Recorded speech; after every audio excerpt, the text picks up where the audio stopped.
Terus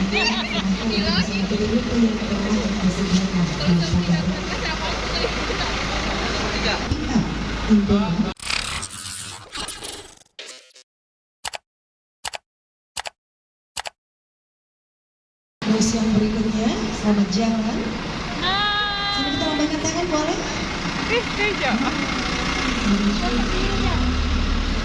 Masalahnya dia mau ada apaan?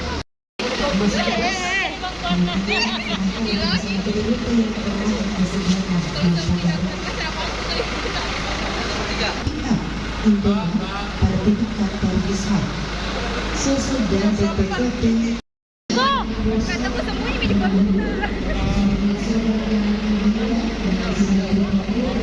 Teman bus ya, Transportasi Selatan dan kereta api kan sudah mulai operasional. Kemudian airport juga sementara dalam proses pembangunan under construction dan ongoing. Tapi kemudian teman-teman pers dan teman-teman wartawan, persoalan kita ke depan adalah mengintegrasikan semua moda ini. Misalnya orang turun di airport, tujuannya dari rumahnya mau ke Layang-Layang. Dia tidak sudah tidak perlu di sini lagi cari angkutan di sini. Dia tinggal cari feeder dari sini keluar. Kemudian keluar itu ada bus yang mengantar langsung ke Layang-Layang, Bacurut misalnya. Demikian pula kalau mau pulang. Nah, kemudian saudara kita yang dari Pangkep misalnya mau ke airport, ada banyak pilihan. Misalnya kereta api, misalnya kalau dia naik kereta api, dia tinggal naik kereta api dari Pangkep ke terminal terdekat, dari terminal terdekat ada moda lain, bus nanti angkutan darat lain yang mengantar langsung ke airport. Jadi moda udara, moda darat terintegrasi dengan baik. Moda darat pun terintegrasi antara kereta api dengan bus atau angkutan darat lainnya. Rutenya kemana saja ini sih Pak? Untuk ke stasiun pertama, kereta. ini ada di sini petanya deh. Ya. Ada petanya. Jadi kita punya perencanaan jangka pendek, ada jangka menengah, dan ada jangka panjang untuk grand design, integrasi moda transportasi Sulawesi Selatan, termasuk digitalisasinya. Nah sekarang kan orang beli tiket dengan secara elektronik, digital itu kan kebanyakan pesawat udara. Nanti kita maksimalkan, bus juga kan sudah etiketnya, untuk moda transportasi yang lain juga etiket. Jadi untuk pertama yang ini aja Pak ya? Iya, karena ada tahapan perencanaan ya.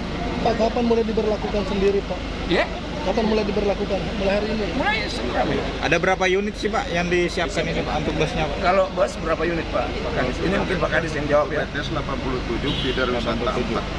Feeder wisata 4. Rutenya kemana saja Pak? Stasiun mana Kalau saja Pak? Langsung ke stasiun atau? feeder wisata itu dari stasiun Raman-Rama menuju stasiun Raman-Rama menuju Taman Purbakalan yang Leang, Oke. itu PP non-stop. Kemudian dari stasiun Raman-Ramang itu diangkut melalui kereta ke depo kereta api. Dari Hasanuddin diangkut oleh BTS ke depo stasiun kereta api Maros. Jadi begitulah kontinuitasnya setiap hari, sehingga harapan kita ke depan semua spot wisata akan terintegrasi. Berapa kali beroperasi Pak? Analisis terhadap permasalahan-permasalahan itu dengan adanya suatu program-program menggunakan angkutan umum sebagai moda transportasi.